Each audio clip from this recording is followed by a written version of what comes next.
itu gue sekarang semester baru ini gue ngambil psikiatri ya, blok psikiatri. Nah di blok di blok psikiatri itu ngomong bahasa Indonesia nya susah, bahasa Jermannya lebih susah lagi.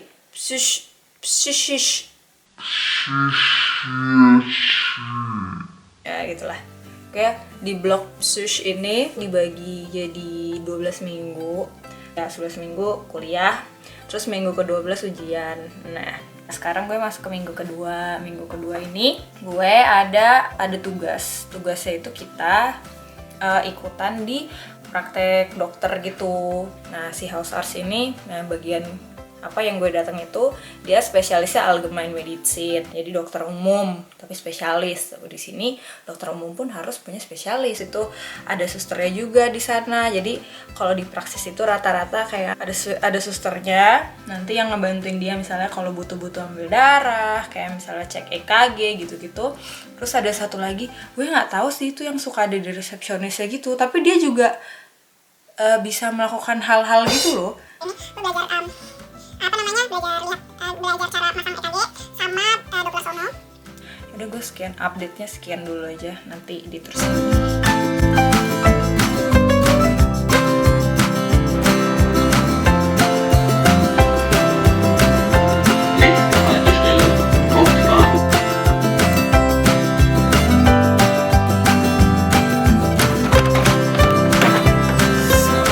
Gue nggak tahu ini kenapa gelap banget. Jadi gue baru pulang dari praktikum. Sekarang udah minggu kedua gue di house arts. Minggu ini agak besonder sih, nanti gue ceritain. Sekarang gue lapar banget. Ikutin terus. Ya biar kayak vlogger-vlogger yang lain kan. Ikutin terus. Atau enggak apa tuh? Apa sih? I catch up you guys later. Gitu.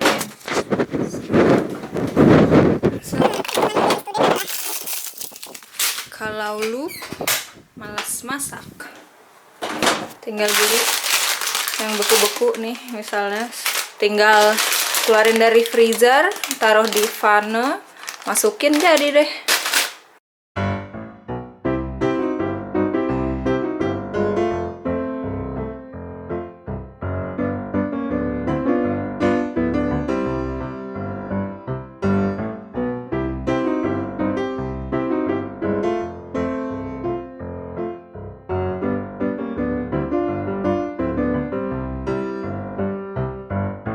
Jadi ini tadi makanannya, dan ini harganya cuma 2 euro. Kan jadi kuliah gue itu sekarang di Psych Block itu kan gue udah gue ceritain kan, terdiri dari 12 minggu. Nah, sekarang 2 minggu pertama itu kita ada praktek gitu di praksis house arts.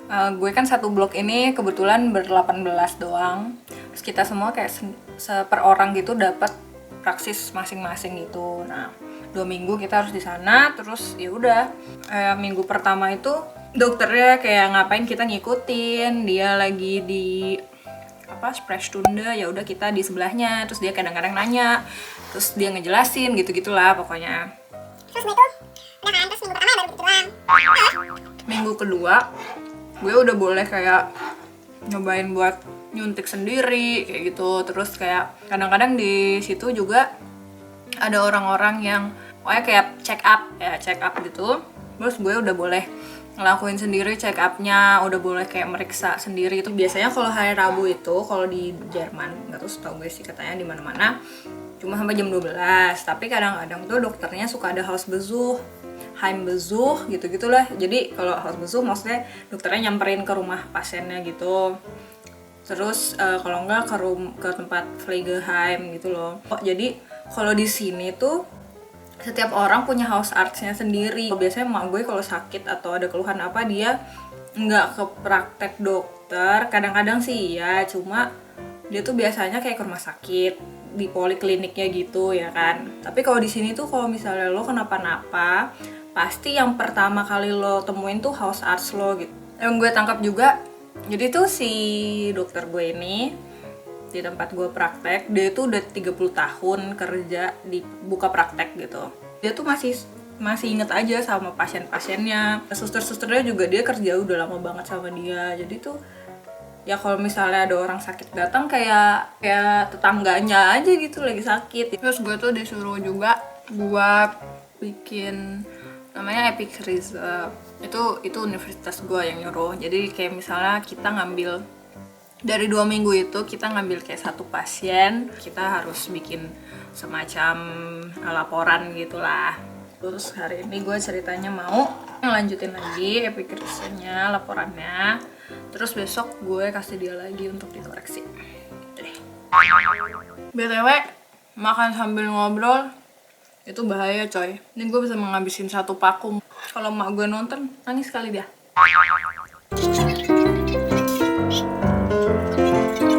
Gue pengen kalian bikin konten yang gak asal, serius. Kalau emang passion kalian di situ, berkualitas. Karena itu gue pengen ngasih Terima kasih. drone DJI Wah. M4 sama persis kayak yang sering gue pakai. Di captionnya nanti kalian bisa tulis apa aja. Ikutan kayaknya. Tapi biar Lumayan kan ya kalau misalnya gue ikutan giveaway ini drone, ya gue bisa ngevlog gitu, ngevlog lagi kuliah terus kayak bawa drone di kampus gue kan, gitu kayaknya keren gak sih? Kalau nggak kayak lagi di kelas horsal yang gede gitu terus kayak bawa drone gitu, terus tapi ntar kalau kena muka dosennya gue dimarahin. Ya, mana sih kaca? Tau gak sih? Jadi itu kamera buat gue ngevlog ini tuh gak ada flipnya yang kayak orang-orang punya gitu loh. Satu sisi positifnya itu menurut gue, jadi gue gak kebanyakan lihat-lihat ke flipnya itu terus kayak check out my hair and face. Tapi di sisi lain ya, jadi gue kayak kadang suka dibilang kagak sadar gitu kalau ya mukanya kusut kayak maksudnya, tapi gimana ya, gue kan pengen memperlihatkan gue yang apa adanya ya gak sih? Kalau misalnya memang kalian mempermasalahkan itu ya gue mencoba lah nanti kalau misalnya bikin video ya agak-agak dandan sedikit gimana gitu. Kadang-kadang soalnya kalau misalnya gue cuma asal rekam-rekam aja ternyata kayak muka gue kedeketan lah, terus ternyata kadang-kadang kayak jidatnya nggak kena lah gitu kan. Jadi gue punya ide untuk pakai kaca ini kayaknya dari kondangannya siapa, emak gue gitu. Jadi kalau gue suka kayak lihat-lihat gitu muka gue kelihatan apa enggak sih gitu. Soalnya dari tadi tuh kayaknya nggak kelihatan deh, kayak mulut gue doang deh. Tapi ini agak-agak senonoh juga ya. Waduh.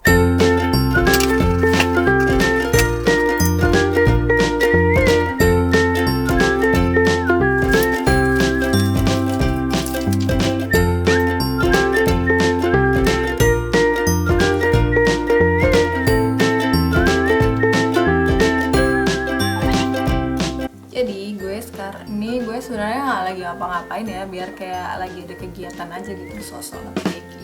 Jadi tuh gue tuh disuruh ngasih laporan. Jadi di hari itu kita pilih gitu satu pasien yang kira-kira menarik gitu kasusnya. Kalau misalnya dia mau, kita tanya-tanya dia gitu. Jadi penyakitnya apa aja, kenapa dia sekarang ada di praksis, terus habis itu kayak riwayat penyakitnya tuh apa aja, terapi apa aja yang dia udah pernah dapat, kayak misalnya udah pernah dioperasi. Tanya juga kayak keluarganya dia, apakah dia tinggal sendiri, punya keluarga, misalnya punya anak, punya istri, saudaranya dia apakah masih ada, orang tua dia apakah masih ada, gitu-gitulah. Check up dia juga kita lampirin gitu, misalnya ada EKG kita juga harus lampirin, terus kayak obat apa aja yang dia lagi konsumsi gitu, yang kita laporin juga kayak habis itu pasiennya tuh mau dikasih lanjutan terapi apa gitu-gitu. Si dokter gue ini super baik banget, dia baca laporan gue, dia koreksi juga grammar gue ya kan yang sangat bagus ini gitu. Gue mau liatin nih nggak tahu nih kelihatan apa enggak, itu tulisan dokter gue ya kan. Dokter gue tuh Ubrigens, dia udah 77 tahun, dia udah 77 tahun 66 tahun, dia masih kerja, terus dia masih kadang-kadang masih kayak kemarin tuh gue datang malam-malam ke Notval Praksis gitu, dia masih jaga malam sampai jam 12-an kayak gitu. Gue udah tepar jam 10, gue udah dipulangin, gue langsung bobo. Terus dia kayak cerita banyak dulunya tuh, dia tuh pas lagi sekolah pun dia udah sambil kerja gitu. Kayak gue sebenarnya suka iri sih sama orang-orang yang bisa kerja sambil sekolah gitu. Kayak dia tuh banyak udah sering jaga malam, sering kayak di ICU kerjanya. Terus ya udah, terus habis lulus dia juga banyak kerja di rumah sakit sebelum dia buka praksis itu. Dia tuh Allgemein Medicine iya, internis iya gitu. Jadi pengalamannya banyak banget sih. Kayak hari ini gitu kan, kita sampai jam 1:30 tadi, terus sampai 1:30 istirahat, makan gitu, terus habis itu langsung cabut untuk Heimbesuch sama Hausbesuch itu. Mau ketemu pasiennya yang udah tua-tua itu, yang biasanya tuh rata-rata dulu pasiennya kayak datang ke dia gitu, terus sekarang kayak karena udah tua nggak kuat lagi untuk jalan dan ngantri di ruang tunggu, jadi dokternya yang datang gitu. Ini ada yang rumahnya kayak jauh banget gitu, terus dia kayak cerita, dulu nih di komplek ini kayak pasien-pasien gue banyak gitu, gue biasanya dulu Hausbesuch tuh bisa sehari tuh ada 6 rumah, 5 rumah kayak gitu. Sekarang kayak dia tuh Hausbesuchnya kayak cuma 2 bulan sekali gitu. Terus karena kayak emang orangnya udah pada meninggal gitu, yang kita datengin pun kayak bener-bener orang-orang umurnya 90-an coy. Kayak tadi tuh ada satu pasien tuh udah 98, nenek-nenek, tapi nggak kelihatan kayak 98. Mungkin ya memang gizi di sini lebih baik ya. Terus udah, gue mau lanjutin ini lagi. Sampai mana tadi?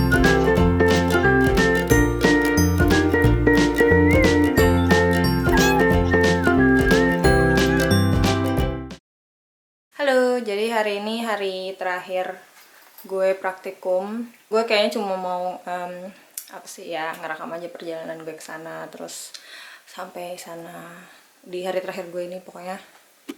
Itu deh.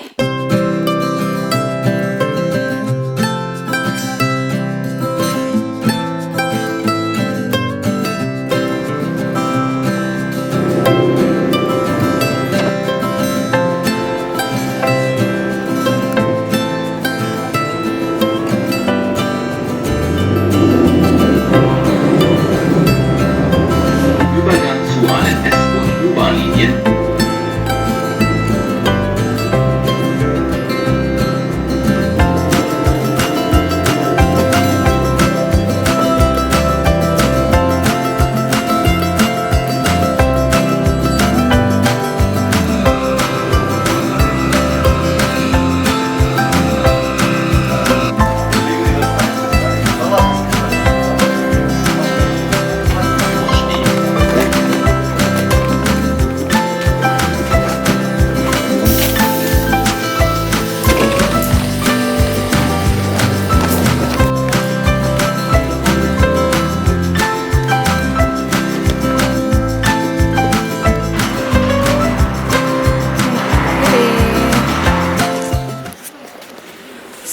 Jadi gue baru kelar hari terakhir gue. Gue kira cuma sampai sore, ternyata udah kelar. Ya gitulah. Udah malu. Hai. Gue baru aja nyampe rumah. Ya.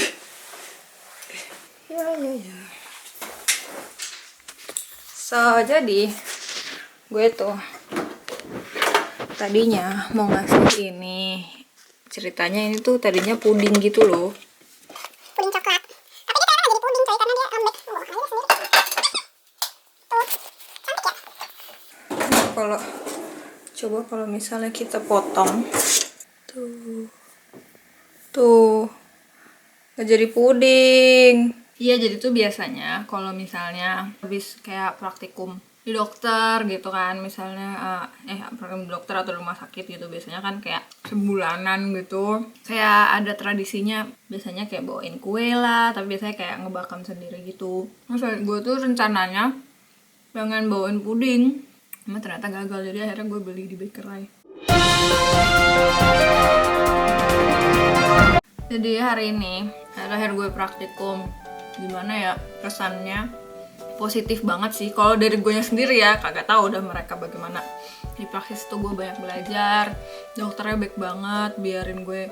Tadi di hari ini tuh gue beneran malah udah dilepas gitu untuk periksa pasiennya sendiri. Gue kira tuh hari ini masih ada sampai sore gitu loh, ternyata siang tadi udah selesai. Dokternya tadi buru-buru pergi, gue kayak belum sempet ngomong makasih segala macam gitu-gitu, tapi ya udah lah ya. Tapi sama si Ars Helferin sama Flegarinnya terakhirnya mereka kayak bilang angeneh mit dir gitu-gitu pokoknya. Terus kayak kesannya bagus sih, alhamdulillah.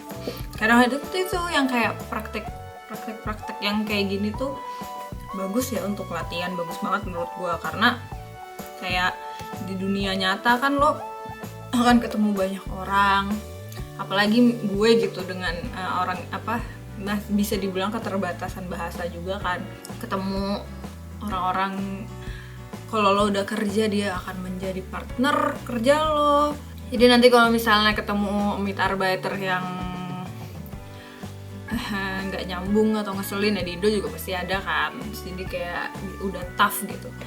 Jadi setelah praktikum ini minggu depan mulai Senin gue mulai masuk kuliah lagi. Sebenarnya enak sih yang kayak gini-gini.